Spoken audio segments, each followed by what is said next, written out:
minerals and gas banked.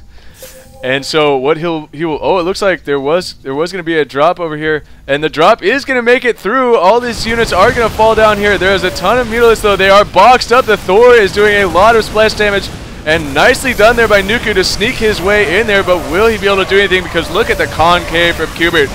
And now the mutalisk coming in from the opposite side. The Thor trying to do splash damage to these mutalisks, but it goes down. And it looks like SaNY was just a little bit late.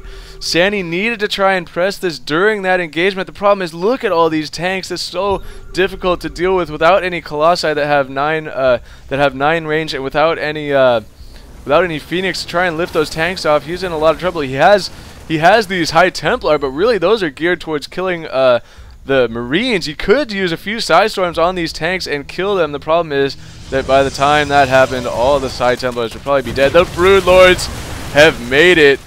And here, always a great play on this map is use the Brood Lords because of the positioning here, that you can just leave them over the air, over the space here. I don't know what this is, just like this big old cliff and valley or whatever. You can just leave your Brood Lords in here, and then if they try and run up under here and shoot you, you can just scoot back a little bit, and then you're protected, you know, with your mutalisks.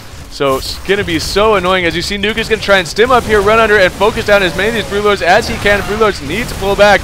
Aristeo actually banking so many minerals and gas, I think he's just going to let him go and fire away and try and kill this army. So, I mean, meanwhile, cubert could be trying to press the issue. And actually, enough Brood Lords on the field. They do have 2-1 upgrades right now. And actually, with one Viking going to be out here, Aristeo is going to bring his mutalisks in here. But look at SaNY wisely blinking his stalkers under here, trying to focus down these Brood Lords, trying to get all these Brood Lords down, and then worry about the mutalisks. And here comes the High Templars. Finally, there goes the Side Storm. It looks like he did sort of miss the mutalisks, as most of you know. Side Storms do need to be focused on the ground below the units. As you see, if I click on this mutalisk right here, you can see the ground, the spots below them. You need to Psy underneath them, not on top of them, so to speak. As you see, I think that Side Storm did miss quite a bit of the mutalisk. So anyway, yeah, I think most of you know that, but this is what I do. I'm casting games, and I'm going to tell you things that for some of you is obvious, and you just have to deal with it. Like, I went on for a few minutes another game about the Muta's magic box technique, and which is something that Aristeo actually was not using against that Thor in this engagement, and it did cost him a lot of HPs on those Mutas. So yeah, you know what? I am just rambling on and rambling on, but this is commentary. This is what I do, and that was gonna bring me to something else I was gonna say. As these starting to do a little cat and mouse here with Aristeo and Nuku, trying to keep this base alive. They're in so much trouble being pinned in down here. Aristeo now has like 6 bases. Cubert has like, dude, I can't count this many bases. There's a lot of bases. They have built something at every single possible mining base that there is. So every base now has, or every mineral patch has a base there. And Aristeo and Cubert have 75% of those bases. So a huge advantage. Look at Aristeo. Look at how much he's banking right now. He's banking 7,000 minerals. So as soon as all these Brood Lords die, he's just gonna go, oh, guess what? Ultra this, ultra this, ultra this, ultra this, like over and over and over and over, and then he's just gonna come in here and just maul everything. And that's what I was trying to say. Ultralisk always an awesome play when you're Zerg and you have excess minerals, you're at max. You have extra bases, you have map control. Throw down the Ultralisk Cavern, get that chitinous plating upgrade, get those other upgrades. He's getting his level 3 weapons, his level 3 armor, and I think once those finish, he's going to be sending in a lot of Ultras. Actually, he's going to continue making more Corruptors and more Brood Lords, so he's going to stick with the combo. He's actually getting all his flyer upgrades too. Did he throw down a second Spire? And that's why, or no, he still only has this one Spire. I was thinking he was getting 2 air upgrades at once, and no, I'm not right. He's actually even going to get a Hydralisk Den, excuse me, to support some of those units, and all of the more and more Ultralisks massing up in the middle. They are at 4-2 right now, soon going to be 5-3, and then we will probably see a push, unless Aristeo and Cubert are just going to basically play a war of attrition. And whoa, actually, SaNY is going to be going for carriers. He's getting 4 carriers right now. And of course, I should have noticed that earlier. Some of you guys are probably sitting there going, "Oh my God, Kenny's getting carriers. He's getting carriers," and I just realized it. So, whatever. Anyway. They've got to do something. He's got to make something happen because they're completely walled in, and the pressure is on SaNY and Nuku to do something about it because Aristeo and cubert have complete map control, and we have seen this before. More and more Broodlords are going to come in here and be annoying. He's going to continue to try and prevent Nuku from mining any more gas, and now actually quite a few Vikings out here for Nuku are going to be able to ward back these Broodlings pretty quickly. There's not enough Corruptors to deal with these Vikings. These Vikings should be able to just plow these Corruptors. So actually those Broodlings are forced to retreat back there.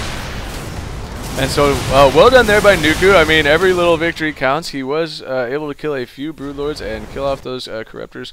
And though, I mean, Aristeo is sitting already at 200 or 200 over 200 again. He's just making more and more crap.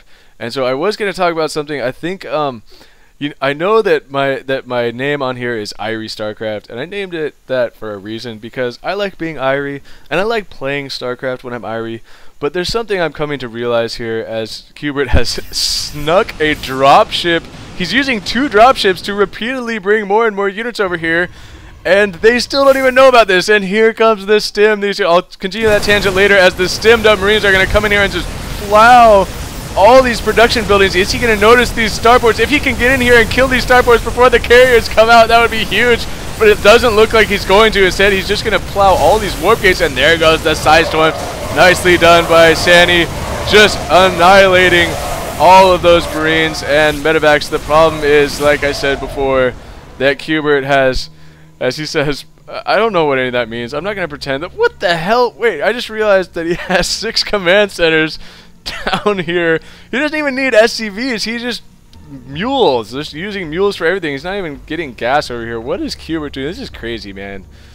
You're crazy, man. I think that's a quote from Old School. Was it Old School? When he gets what's the guy's name from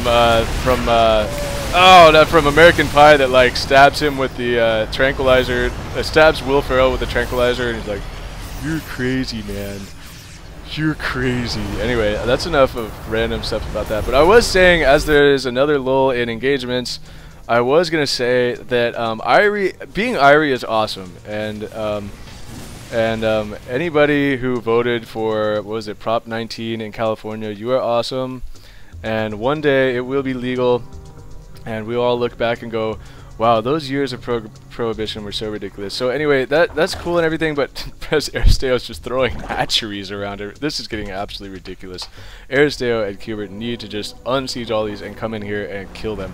But anyway, so it gives me more time to blabber on, but yeah, I think I realized that, you know, while it was fun and exciting for a while to cast all these games while high, I think I'm a lot better at it when I'm not high, which is what these last 2 games I have not been high, and I think I'm doing a better job casting, and I think I'm more interesting, and I miss less engagements and all that stuff. So, you know, it's cool, and that was sort of my shtick for a while, to be stoned while casting games, and that's cool and stuff, and maybe I will do some of that, you know, for fun. But I think, you know, he is warping mules into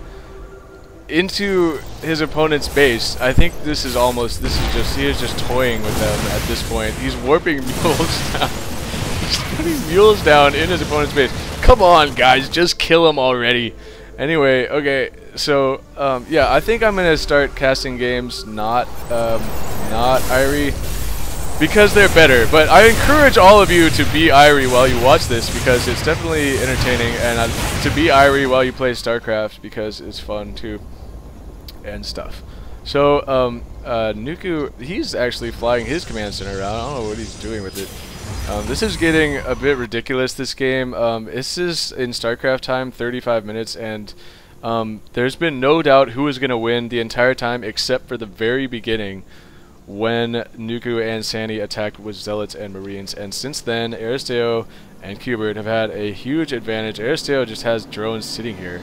It doesn't matter because he has 10,000 minerals and 500 gas, and he has fully upgraded Ultralisk and stuff. And finally, the attack's going to happen. Cubert, with all these Thors, is going to try and do some damage. Some Side Storms are going down, but Thors with so many hit points, not going to make that big of a difference. Cubert just losing all his Thors, doesn't even care, because his power of macro is so ridiculous right now. Actually, compared to Aristeo, he has crappy.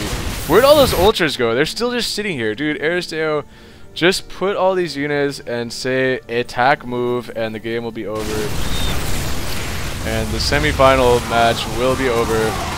There's mules here. I don't know what they're doing. He's sending in roaches now, Aristeo is.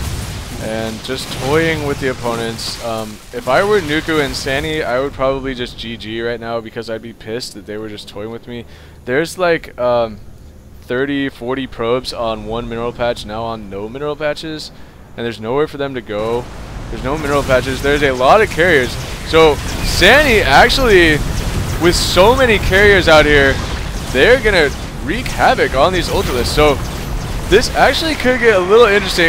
There's no way Aristeo and Cubert, I think, could lose this because of the simple amount of minerals and gas that Aristeo has. He will be able to macro up so fast with all these hatcheries.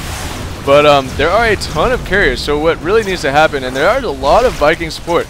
So what is going to happen here? Basically, Cubert, they need lots of Hydras, lots of Marines. We've got Thors. It looks like finally he's going to move out with all these tanks, because now these tanks are essentially worthless to them because all they need is something that can kill this army. So Cubert is going to move all these tanks in and just mow all the production structures down and make sure that they're completely out of the game aside from this group of air units, and force these carriers and Vikings to run all over the place to try and deal with them. So really, actually at this point, look at all the mules. So Cubert has 9 Thors and 1,000,000 mules to repair them. But look at, there are so many carriers that the mules cannot repair fast enough. And these Thors, actually finally now it's starting to repair, but there's so many carriers. That is going to go down. Do the carriers, are they fully upgraded even? I can't click on one. Okay, there are 3 attack upgrades, but no armor or shields. All the siege tanks are going to go down here. And then what's going to happen, because Cubert and Aristeo need Hydralisks and Marines and Corruptors and stuff like that. So he's making 17 Corruptors, and Thors and Vikings are coming out. Infantry, armor, vehicle plating for the Thors is coming out for Cubert. There's no tech labs on any of these, so I'm wondering what those factories are all doing. But anyway, oh, it looks like Aristeo did finally get all those 1,000,000 Corruptors out. He just sent all his units in here and then made 1,000,000 Corruptors and then came in and killed the carriers. So that is GG. SaNY and Nuku left the game. It looks like there was an observer here, and he left the game. So this was the semifinals, game 2. I know it went forever and whatnot, and I blabbered on about all kind of stuff. But thanks for watching. This is Irie StarCraft, and stay tuned for the finals of this tournament. And I will be doing all of your games too. I really am looking forward to getting back to some of your games because, again, these games have been so lopsided that I'm a little bit frustrated, though. As like I said, Aristeo and Cubert, such a good team. Always a pleasure to watch. So thanks for watching. This is Irie StarCraft, and peace out.